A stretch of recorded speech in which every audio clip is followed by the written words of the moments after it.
is Not Sam Wrestling. Introducing your host from New York, here is Sam Roberts.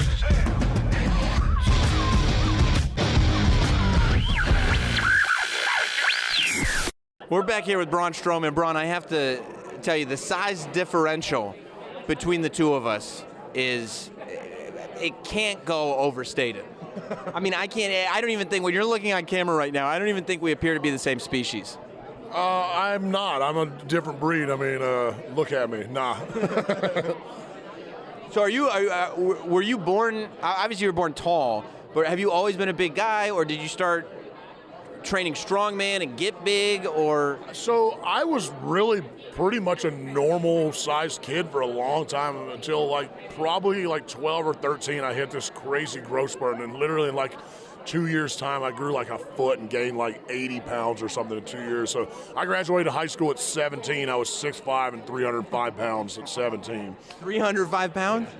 So yeah, and it took a while to callous myself, and lots of time in the gym stacking bricks up to build this meat castle that I've turned into today. But I'm actually down in weight, so when I competed in World's Strongest Man, I walked around, and the heaviest I ever was 418, which was just, I was miserable. My girlfriend at the time had to tie my shoes. I couldn't bend over. I was just so big, but God bless was I strong. But I don't miss being that big at all. Just constantly wearing sweatpants and 5XL t-shirts that look terrible. I'm pretty happy where I'm sitting right now. I'm sitting around 345, 350 and just healthy, and everything feels good, and my feet and knees don't hurt as bad, but it's part of the territory of being big. It's just one of those things you deal with. I don't think that people realize, the strongman community is so small. You either know or you don't know. I don't think people understand that not only do people train all their lives to be the world's strongest man, but they do things like they sacrifice their entire lives. They'll put themselves in a position where they're not going to be able to tie their own shoes because they know you have to be that big to be able to pull a truck across a parking lot.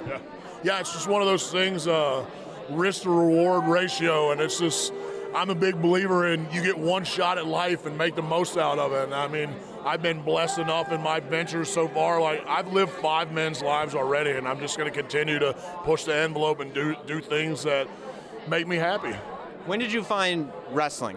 Was it always something that was in the back of your head? Is it you're this big guy and you would look good as a wrestler? How did that all come about? So as a kid, I mean, let's be honest, what young boy doesn't watch wrestling go, that's what I want to do when I grow up? So I watched it as a kid, and yeah, I wanted to be a wrestler, but I didn't know how to do it wherever. I grew up in a tiny little town of Sheriffsport, North Carolina, and no idea how to get involved in wrestling. I wanted to, but I just didn't know what to do. And luckily, I was working at a nightclub downtown Charlotte, and I met a couple guys that competed in strongman, and they noticed that I was a larger human being than normal, and asked me if I wanted to come out and give it a try. And I'd always loved watching strongman. It was the same thing kind of with it. I didn't know how to get involved. Well, it fell into my lap.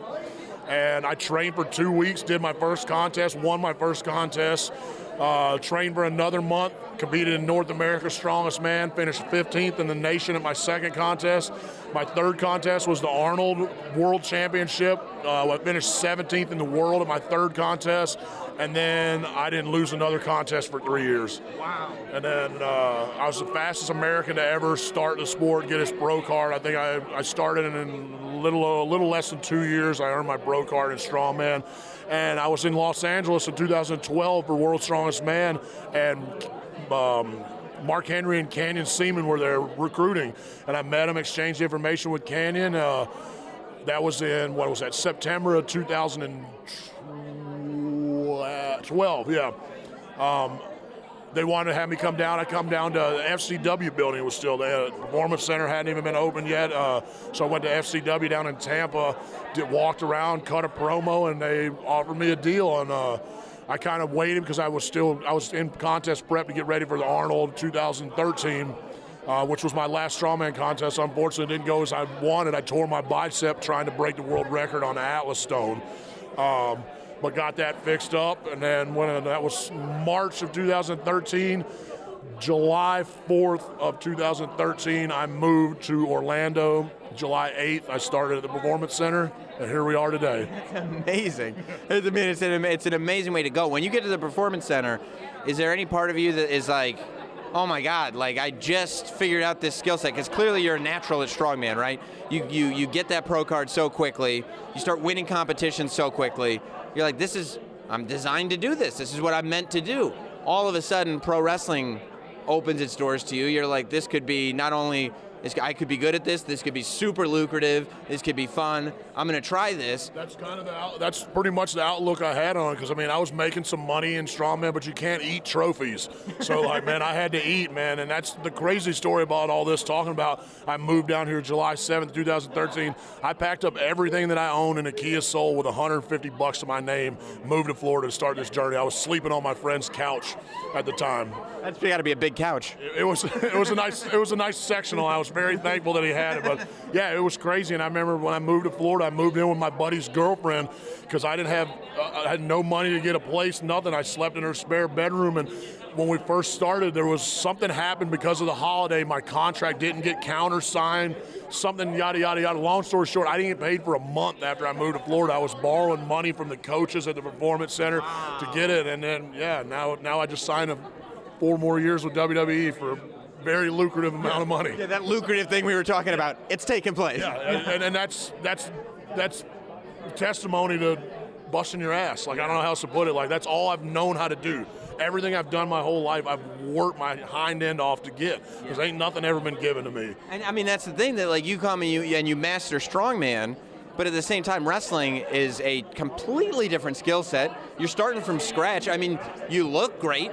You look like you could be a super intimidating great wrestler, but there's been lots of big guys that have been colossal failures. So you've now got to put even more work in than you did before to figure out how to be a great superstar.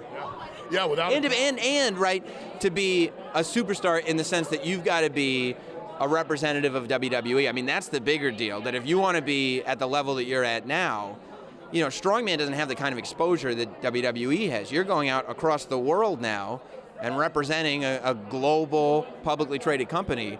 That's a lot to learn.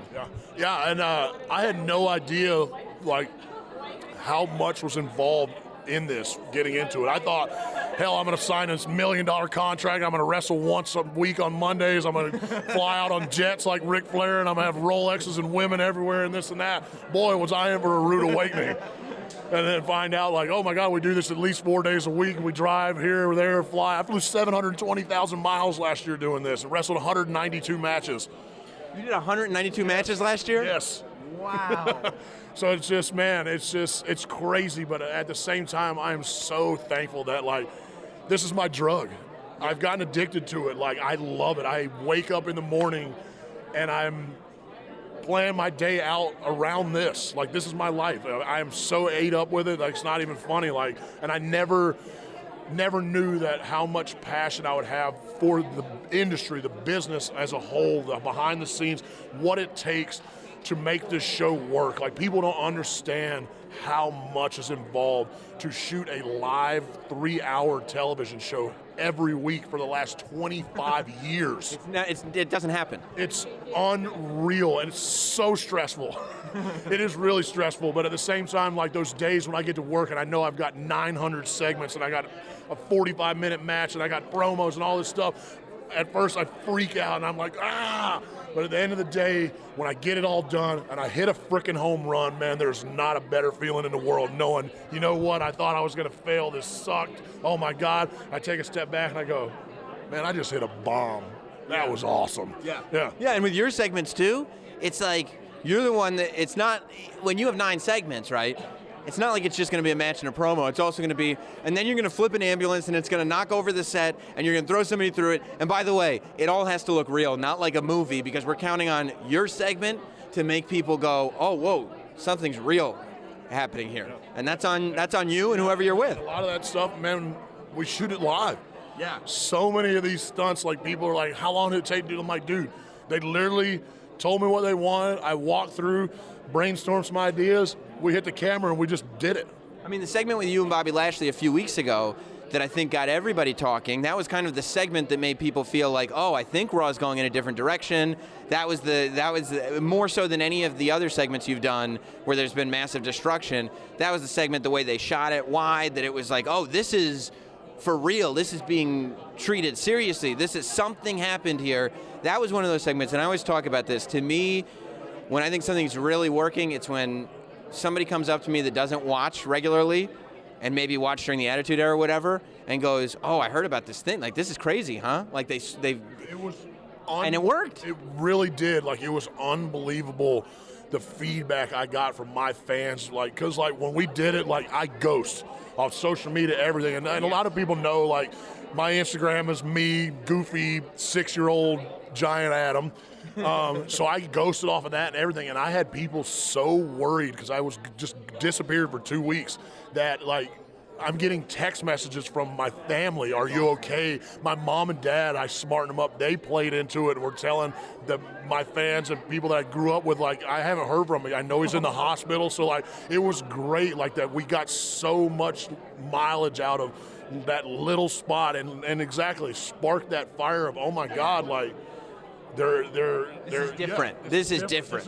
This is real. Like, oh my, like that wasn't supposed to happen. So many people were like freaking out, going, "That wasn't supposed to happen like that. That was an accident." And that's what I love about this business and industry, is that it is my job to suspend your disbelief, to take you on this emotional roller coaster when, in the back of your mind, you know what we're doing isn't per se real, but we have those moments when it's all about those moments too. The moment when it just for 1 second go, that's real.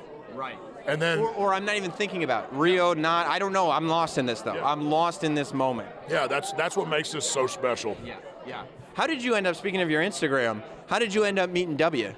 Because I thought that was like I saw the picture of you and W together. I was like, that's the coolest thing ever. Just through friends and powers of being, and ended up just going and meeting him and hanging out. And it was a really cool experience, man. He took me and showed me his art studio where he did all his painting. Man, what an unbelievable, like, down-to-earth guy. Like, and I don't get, like, starstruck and stuff like that, but honestly, like, when I first spoke to him, like, I didn't know what to say. I'm like, I'm just like a dude, and you used to be the president of, like, the free world.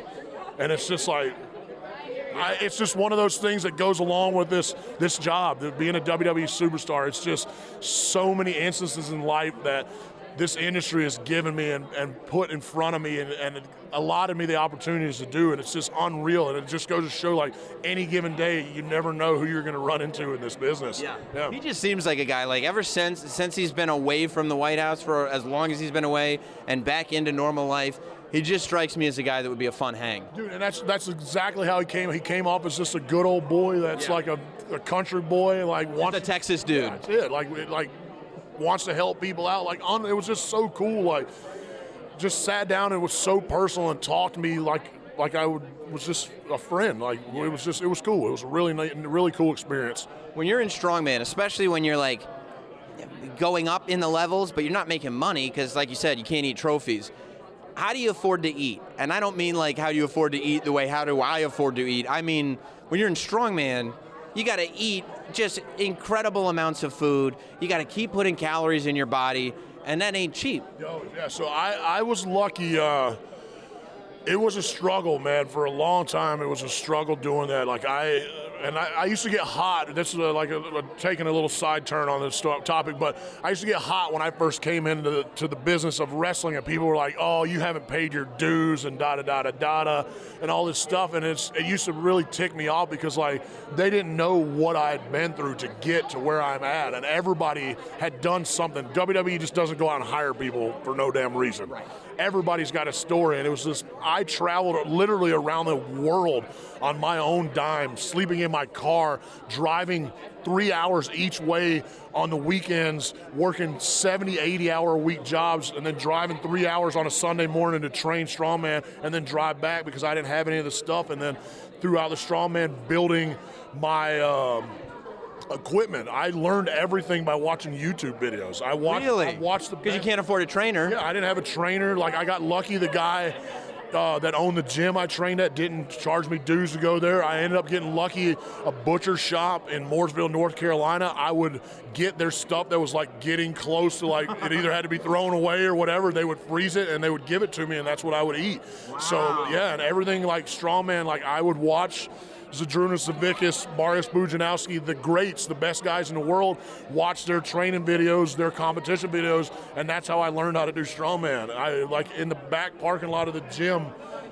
with a welder, welding up things to make apparatuses to do farmer's walk with, and yokes, and making Atlas stones by digging holes in the ground and burying a Bosu ball in it, and then popping it and filling it up full of concrete, and then digging it up, and it's just, yeah, I mean, I feel like I've taken the hard road to get anywhere in life, but I think that's why I'm so appreciative of everything. And that's just, I'm a firm believer in that. No one appreciates stuff that's given to them. Yeah. Like if someone hands you $1 million, you're going to take it for granted. But if you go out and you bust your ass for 25 years, you earn $1 million, you look at it a whole lot differently. Right. When you're sitting here now and going like, I'm in the main event of a pay-per-view, you're going, oh my God, like this is why I did all of that. Like, and you don't even know sometimes when you're doing it. You don't know why you're doing it, but you know that there is some. You know you're doing it for something, right? Some purpose, yeah. I for a long time, like I just had some inclination in myself that I wasn't supposed to be a normal 9-to-5 guy. There was something, obviously. Can't fit in the door. Yeah, that's why. Other than my stature and stuff, physical attributes, like something in my mind knew I was supposed to do something bigger than that, and I wholeheartedly believe I was put on this earth to be a WWE superstar. I mean, it seems like it. Obviously, you fit in like a natural. Do you think, we were talking about how many matches you had, do you think that what really put you over the edge, because, I mean, the work that you've done maybe in the last like 2 years as compared to when you first got to the main roster, because this is another thing that I think that people now, because they take for granted that you're in the position that you're in, I don't even think people really remember that you didn't even get a TV run in NXT. Like, you didn't come in with experience. When I debuted the night after SummerSlam in 2015, that was the 8th time I'd been in a wrestling ring for a match. It's crazy. Do you think that the repetition, like doing 192 matches a year? Without a doubt. The big thing, and that being put into positions to succeed. Vince and I have had a very close relationship, and he has been hands-on with Braun Strowman since Braun Strowman was invented. And I'm part of one of his brainchilds, and he loves my work ethic and what I do and how passionate I am about it, and that's why he continues to invest in me the way that he does.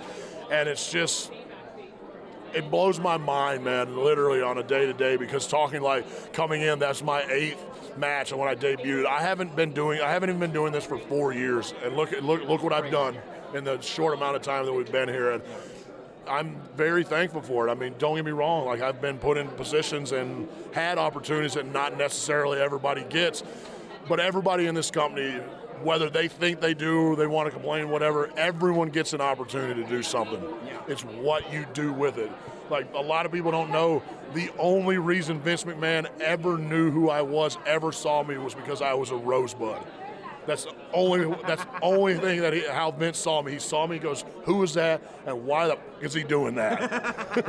Yeah. And you know what? It's like some people go like, oh, I shouldn't have been a rosebud. But the reality is that if you hadn't been a rosebud, he wouldn't have stopped you to say he shouldn't be doing that. He wouldn't have known who you were or what you were doing. That was the thing. Like, it was an opportunity they gave me, and I went full bore on it. I gave it everything that I had. I was over the top, and that's probably why it stuck out. And the crazy thing, like, it really dawned on me recently, talking while we're on the Rosebud gimmick talk, how many Rosebuds are just absolutely killing it right now in this industry. It's one of my favorite things to look back at pictures of the Rosebuds that you didn't even realize, and you see like Becky's there. There's one picture that's got me, Carmella, Becky, Dana Brooke, Tucker Knight, Chad Gable.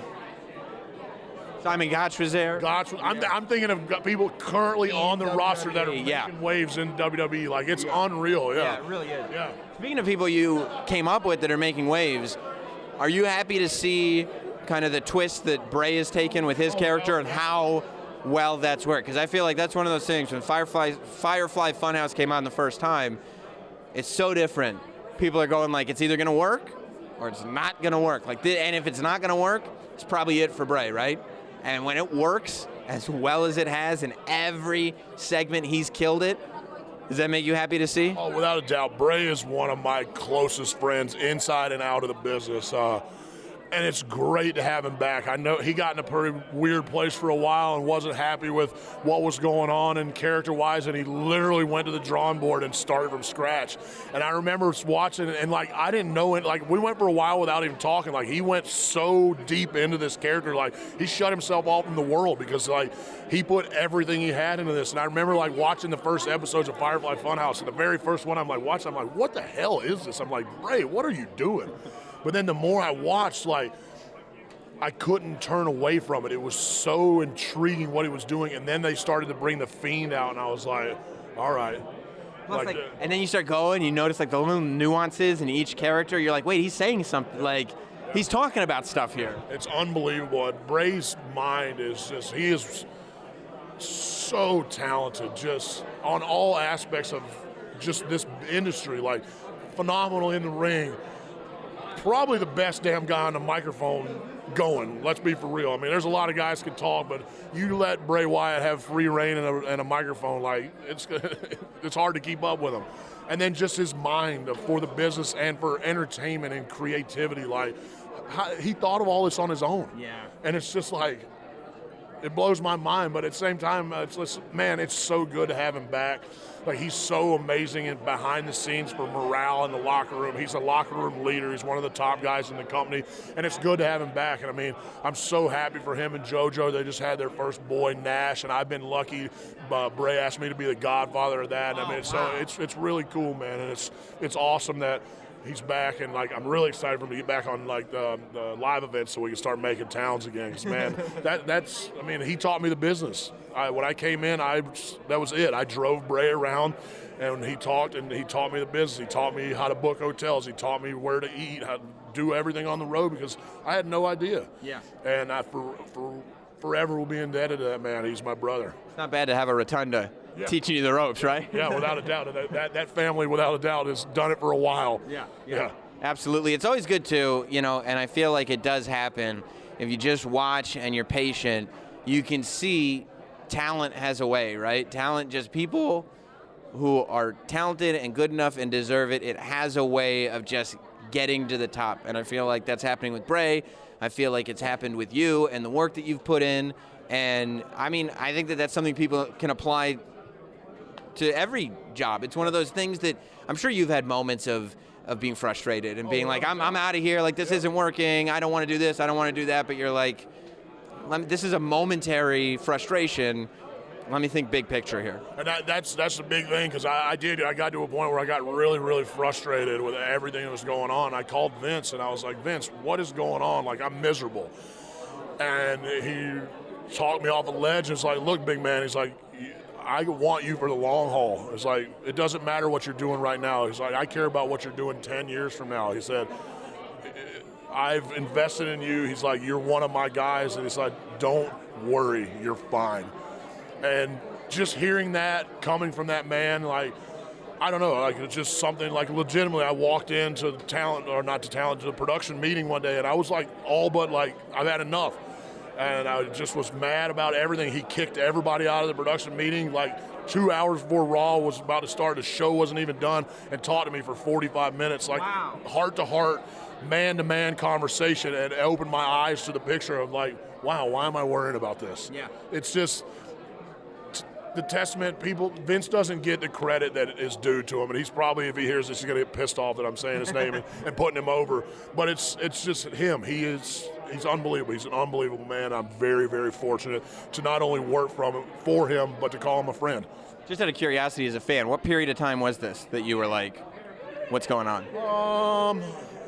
Back right after Rumble and stuff, like February.